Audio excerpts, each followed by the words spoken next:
ప్రభువైనటువంటి యేసుక్రీస్తు నామంలో అందరికీ ప్రత్యేకమైనటువంటి వందనములు. చిన్న వాక్యం చదువుకుందాము. అపోస్తల కార్యముల గ్రంథము 9వ అధ్యాయము 3వ వచనము. అతడు ప్రయాణము చేయొచ్చు దమస్కు దగ్గరికి వచ్చినప్పుడు అకస్మాత్తుగా ఆకాశం నుండి యొక్క వెలుగు అతని చుట్టూ ప్రకాశించెను. అప్పుడు అతడు నేల మీద పడి, సౌలా సౌలా, నీవేళ నన్ను హింసించుచున్నావని తనతో ఒక స్వరము పలుకుట వినెను. ఇక్కడ మనం వాక్యాన్ని చూసినట్లయితే ఇక్కడ సౌలు గురించి వ్రాయబడతా ఉంది. అయితే సౌలు తార్సు పట్టణానికి చెందినవాడు. అయితే సౌలు ఒక యూదుడు. అలాగే రోమ పౌరుడికి ఉండవలసినటువంటి ఆధిక్యత కూడా ఈ యొక్క సౌలుకి ఉండడం అనేది జరిగింది. అయితే ఈ యొక్క సౌలు ఏంటంటే యూదుడు. అలాగే చిన్నప్పటి నుంచి కూడా తన ఐదో సంవత్సరంలో ఉన్నప్పటి నుంచే కూడా ధర్మశాస్త్రాన్ని గూర్చినటువంటి ప్రతి దాన్ని కూడా నేర్చుకోవడం అనేది జరిగింది సౌలు. అయితే ధర్మశాస్త్రాన్ని పరిశీలించి ధర్మశాస్త్రం ప్రకారంగా ధర్మశాస్త్రం విషయంలో ఆసక్తి కలిగి జీవించేవాడు సౌలు. అయితే ఇక్కడ ఏంటంటే ధర్మశాస్త్రానికి వ్యతిరేకంగా క్రైస్తవులు ఉంటూ ఉన్నారనే ఆలోచనతో క్రైస్తవులను హింసించడం అనేది ప్రారంభించాడు సౌలు. ఇక్కడ వాక్యాన్ని చూసినట్లయితే కనుక ఫిలిప్పు పత్రిక, ఫిలిప్పీలకు రాసినట్టు యొక్క పత్రిక 3వ అధ్యాయము 6వ వచనం కనుక మనం చూసినట్లయితే కనుక ఆసక్తి విషయము సంఘమును హింసించువాడనై ధర్మశాస్త్రముల నీతి విషయము ఆనందుడనై యుంటిని. ఏంటంటే ధర్మశాస్త్రం విషయమై పరిసయుడనై, ధర్మశాస్త్ర విషయము పరిసయుడనై ఆసక్తి విషయము సంఘమును హింసించు. అంటే ఏంటంటే ధర్మశాస్త్రం విషయంలో ఆసక్తి కలిగి సంఘాన్ని హింసించినట్లుగా ఇక్కడ వ్రాయబడుతూ ఉంది. చెప్పుకున్నాం కదా, ధర్మశాస్త్ర విషయంలో ఆసక్తి కలిగినటువంటి వాడు సౌలు. అయితే తన యొక్క 5వ సంవత్సరంలోనే తను ఈ యొక్క ధర్మశాస్త్రం పట్ల ఆసక్తి కలిగి జీవించినట్లుగా మనము చూస్తూ ఉన్నాము. అయితే అలాగే సౌలు గొర్రెబచ్చుతో చేసినటువంటి డేరాల్ని చేయడంలో నేర్పరిగా కూడా మనకి కనబడతా ఉన్నాడు. అయితే ఇక్కడ మనం విషయాన్ని జ్ఞాపకం చేసుకున్నట్లయితే ఇక్కడ సౌలు చెప్తా ఉన్నాడు కదా, సంఘాన్ని హింసించినట్లుగా మనము చూస్తూ ఉన్నాము. ఇక్కడ 9వ వచనంలో చూసినట్లయితే మొట్టమొదటిగా సౌలు తార్సు పట్టణంలో ఉన్నప్పుడు తాను ధర్మశాస్త్రమునికి సంబంధించినట్టు యొక్క విద్యను నేర్చుకుని తర్వాత మళ్ళీ తన యొక్క తార్సు ప్రదేశానికి వచ్చిన తర్వాత అక్కడ ఏం చేశాడంటే క్రైస్తవులని హింసించడం అనేది జరిగింది. ఎందుకు హింసించాడంటే ధర్మశాస్త్రానికి వ్యతిరేకంగా ఉంటూ ఉన్నారని ఆలోచన చేసి వారిని హింసించడం అనేది జరిగింది. అయితే అలా హింసించిన తర్వాత యెరూషలేములో కూడా ఈ యొక్క క్రైస్తవులు అనేటువంటి వారు అభివృద్ధి చెందుతున్నారు, పెరిగిపోతూ ఉన్నారు అనేసి తర్వాత యెరూషలేముకు కూడా వెళ్ళి తర్వాత వారిని కూడా హింసించడం అనేది జరుగుతూ ఉంది. అయితే సౌలు యెరూషలేముకి వెళ్ళినప్పుడు అక్కడ కూడా ఏంటంటే యెరూషలేములోని చూసినట్లయితే కనుక స్టెఫన్ని రాళ్ళ రువ్వి చంపినట్లుగా మనము చూస్తూ ఉన్నాం కదా. అక్కడ స్టెఫను సువార్తను ప్రకటించినప్పుడు వారు యూదులు ఏం చేశారంటే స్టెఫన్ని రాళ్ళ రువ్వి చంపినట్లుగా మనం చూస్తూ ఉన్నాము. ఆ యొక్క వచనాన్ని మనము అపోస్తల కార్యంలోని 7వ అధ్యాయంలో చివరన 57వ వచనం చూసినట్లయితే అప్పుడు వారు పెద్ద కేకలు వేసి చెవులు మూసుకుని ఏకంగా అతని మీద పడిరి. పట్టణపు వెలుపలకి అతనిని వెళ్ళగొట్టి రాళ్ళు రువ్వి చంపిరి. సాక్షులు సౌలు అను ఎవరిని పాదముల యొద్ద తమ వస్త్రములు పెట్టిరి. ఆ యొక్క స్టెఫను యొక్క వస్త్రముల్ని సౌలు యొక్క పాదముల దగ్గర పెట్టారు. అంటే స్టెఫనుని చంపడానికి ఈ యొక్క సౌలు కూడా సహాయం చేసినట్లుగా, సౌలు కూడా దానికి సమ్మతించినట్లుగా మనము చూస్తూ ఉన్నాము. అయితే తరువాత 8వ అధ్యాయము ఫస్ట్లో చూసినట్లయితే యెరూషలేములోని సంఘమునకు గొప్ప హింస కలిగినందున అపోస్తలుడు తప్ప అందరూ యోదయ సమరయ దేశంలో యందు చెదరిపోయి భక్తిగల మనుషులు స్టెఫనును సమాధి చేసి అతనిని గూర్చి బహుగా ప్రలాపించిరి. సౌలు అయితే ఏం చేశాడు? ఇంటింటా చొచ్చి స్త్రీలను పురుషులను కూడా ఈడ్చుకొని పోయి చెరసాలలో వేయించి సంఘాన్ని పాడు చేసినట్లుగా మనము చూస్తూ ఉన్నాము. అయితే యెరూషలేముకి అక్కడ క్రైస్తవులు అనేటువంటి వారు పెరిగిపోయారనేసి అక్కడికి కూడా వెళ్ళి క్రైస్తవులను హింసించడం అనేది జరిగింది సౌలు. అయితే తర్వాత మళ్ళీ తన దేశానికి వచ్చిన తర్వాత తన పెద్దల దగ్గర, తన అధికారుల దగ్గర సెలవు తీసుకున్నాడు. ఎందుకు అంటే దమస్కులో కూడా క్రైస్తవులు అనేటువంటి వారు పెరిగిపోతూ ఉన్నారు. అయితే దమస్కుకు కూడా వెళ్ళి అక్కడ ఉన్నటువంటి ఒక క్రైస్తవులని హింసించాలని ఒక కారణంతో దమస్కుకి ప్రయాణమై వెళ్తూ ఉన్నాడు సౌలు. తన పెద్దలందరి దగ్గర కూడా సెలవు తీసుకుని వారి అందరి దగ్గర కూడా తను సెలవు పుచ్చుకుని ప్రయాణమై దమస్కుకి వెళ్ళడం అనేది జరుగుతూ ఉందన్నమాట. అయితే ఈ మార్గమందున్న పురుషులనైనను స్త్రీలనైనను కనుగొనిన ఎడల వారిని బంధించి యెరూషలేమునికి తీసుకుని వచ్చుటకు దమస్కులోని సమాజముల వారికి పత్రికలిమ్మని అడిగాను. దమస్కులో ఎవరైనా కనపడితే వారిని బంధించేసి యెరూషలేముకి తీసుకురావడానికి వెళ్ళడానికి సిద్ధపడుతూ ఉన్నాడు. అయితే అతడు మనం ఇప్పుడు చదువుకున్నాం కదా, అతడు ప్రయాణము చేసి దమస్కు దగ్గరికి వచ్చినప్పుడు అకస్మాత్తుగా ఆకాశముడి యొక్క వెలుగు అతని చుట్టూ ప్రకాశించాను.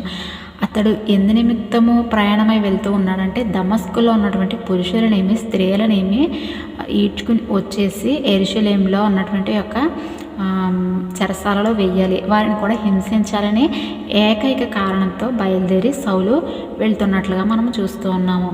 అయితే మార్గ మధ్యలోనే ఇంకా యొక్క హింస రాకుండానే మార్గ మధ్యలోనే దేవుడు సౌలును దర్శించినట్లుగా మనం చూస్తూ ఉన్నాము. అయితే ఆకాశం నుండి యొక్క వెలుగు అతని చుట్టూ ప్రకాశించిందంట. అయితే కింద వచ్చిన 4వ వచనం చూసినట్లయితే అప్పుడు అతడు నేల మీద పడి సౌలా సౌలా నీ వేళ నన్ను హింసించుచున్నావని తనతో ఒక స్వరము పలుకుట వినెను. ప్రభువా నీవెవడవని అతడు అడుగగా ఆయన నేను నీవు హింసించుచున్న యేసును. ఏం చెప్తున్నాడండి? నీవు హింసించుచున్న యేసుని నేనే అని దేవుడు సౌలుతో మాట్లాడడం అనేది జరుగుతూ ఉంది. దేవుడు మాట్లాడుతూ ఉన్నాడు, ఇదిగో నీ కోసం ప్రాణం పెట్టిన వాడిని నేనే, నువ్వు చేసినటువంటి పాపములకై శిక్ష పొందిన వాడిని నేనే, శిలువలో మరణించిన వాడు నేనే అనేసి దేవుడు ఎప్పుడైతే సౌలుతో మాట్లాడుతూ ఉన్నాడో, సౌలుకి ఎప్పుడైతే దేవుడు దర్శనాన్ని ఇచ్చాడో అప్పుడే ఆ క్షణమే ఆ యొక్క సౌలు మారడం అనేది, మారు మనస్సు అనేది సౌలుకి రావడం అనేది జరిగింది. అయితే మనం కింద వచనంలో ఇంకా చూసినట్లయితే కనుక అతడు తర్వాత ఏం చేశాడంటే లేచి పట్టణంలోనికి వెళ్ళము, అక్కడ నీవు ఏమి చేయవలనో అది నీకు తెలుపబడనని చెప్పాను. లేచి నీ పట్టణానికి వెళ్ళు, నేను నీకు ఏం చేయాలో అక్కడ చెప్తాననేసి సౌలుతో దేవుడు చెప్పడం అనేది జరిగింది. అయితే తనతో ఉన్నటువంటి వారు ఆ యొక్క స్వరాన్ని విన్నారు, కానీ వారు దూరంగా నిలబడి వారికి ఏమీ తెలియలేదు. కాకపోతే సౌలుకు మాత్రమే ఆ యొక్క స్వరం వినబడింది. ఆ యొక్క వెలుగులోంచి ఒక స్వరం వినబడినప్పుడు తను లేచి చూసేసరికి తన యొక్క కళ్ళు అనేవి కనిపించట్లేదు. చుట్టూ చూస్తూ ఉన్నాడు, ఏం కనిపించట్లేదు. కానీ తనతో వచ్చినటువంటి వారు సౌలుని తన యొక్క గ్రామానికి, తను ఉన్నటువంటి యొక్క ప్రదేశానికి తిరిగి తీసుకువెళ్ళడం అనేది జరిగింది. అయితే తిరిగి తీసుకువెళ్ళిన తరువాత 3 దినములు అంటే 3 రోజులు ఆ యొక్క సౌలు అసలు అన్నపానములు ఏమీ తీసుకోకుండా దేవుణ్ణి గ్రహించాడు, మారు మనసు పొందాడు కాబట్టి ప్రార్థన చేయడం ప్రారంభించాడు. 3 రోజులు కూడా తను అన్నపానములు ఏమీ పుచ్చుకోకుండా దేవునికి ప్రార్థించడం అనేది జరిగింది. అయితే దేవుని యొక్క వాక్కు మళ్ళీ అననీయకి ప్రత్యక్షమైంది. మనము ఇక్కడ చూసినట్లయితే అపోస్తుల కార్యములు 9వ అధ్యాయం 10వ వచనంలో దమస్కులో అననీయ అని ఒక శిష్యుడు ఉండెను. ప్రభువు దర్శనమందు అననీయ అని అతనిని పిలువగా అతడు ప్రభువా ఇదిగో నేనున్నానెను. అందుకు ప్రభువు నీవు లేచి తిన్న నిదనబడిన వీధికి వెళ్ళి యోధా అను అనింట తార్సు వాడైన సౌలు అను వాని కొరకు విచారించుము, ఇదిగో అతడు ప్రార్థన చేయుచున్నాడు. అననీయతో దేవుడు మాట్లాడుతూ ఉన్నాడు, ఇదిగో పలానా ప్రదేశంలో సౌలు అనేటువంటి వాడు ఉన్నాడు, అతను నాకు ప్రార్థన చేస్తూ ఉన్నాడు, నీవు అతని దగ్గరికి వెళ్ళు అని అననీయతో దేవుడు చెప్తా ఉన్నాడు. అలా చెప్పినటువంటి సందర్భంలో అననీయ అంటూ ఉన్నారు కదా, ప్రభువా సౌలు ఎంత క్రూరమైనటువంటి వాడు, క్రైస్తవులందరినీ కూడా హింసించి చంపేస్తూ ఉన్నాడు. కానీ అటువంటి వాడి దగ్గరికి నువ్వు వెళ్ళమంటున్నావు ఏంటి ప్రభువా అనేసి అననీయ దేవునితో అడుగుతున్నప్పుడు దేవుడు ఏం సమాధానం ఇచ్చాడో తెలుసా? మనం చూసినట్లయితే అందుకు అననీయ ప్రభువా, ఈ మనుషుడు యెరూషలేములో నీ పరిశుద్ధులకు ఎంతో కీడు చేసి ఉన్నాడని అతని గూర్చి అనేకుల వలన వింటిని. ఇక్కడను నీ నామమును బట్టి ప్రార్థన చేయు వారిని అందరినీ బంధించుటకు అతడు ప్రధాన యాజకుల వలన అధికారము పొంది ఉన్నాడని ఉత్తరం ఇచ్చాను.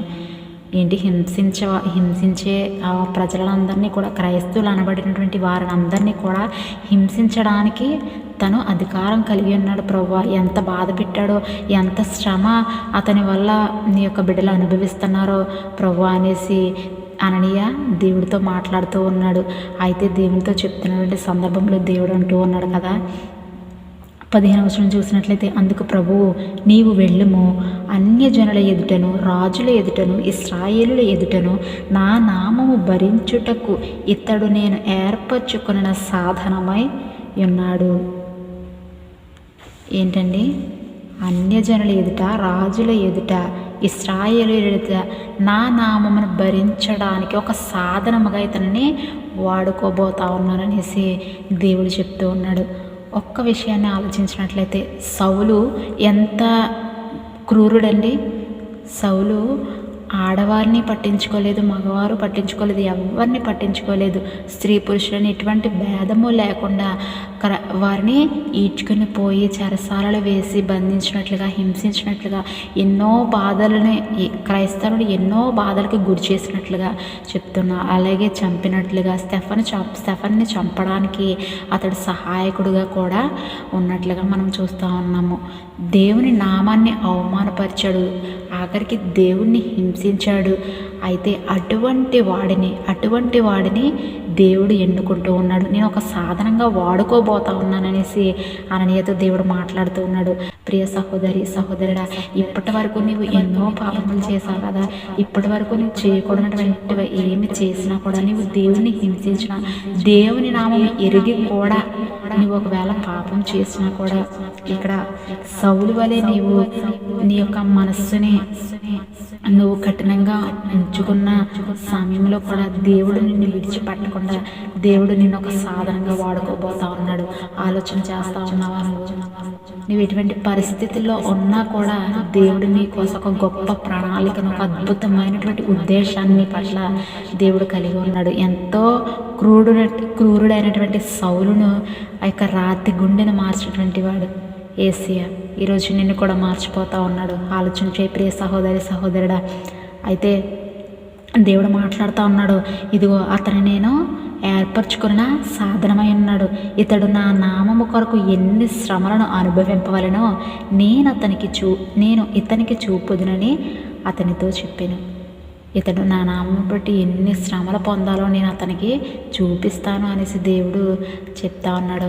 నిజమే, దేవుడు చెప్పినట్లుగా సౌలు పౌలుగా మార్చబడిన తర్వాత, అంటే సౌలు దేవుని గుర్తెరిగిన తరువాత, మారు మనసు పొందిన తరువాత, పౌలుగా మారిన తరువాత దేవుని నామం కోసం ఎన్నో శ్రమలను పొందినట్లుగా మనము చూస్తూ ఉన్నాము.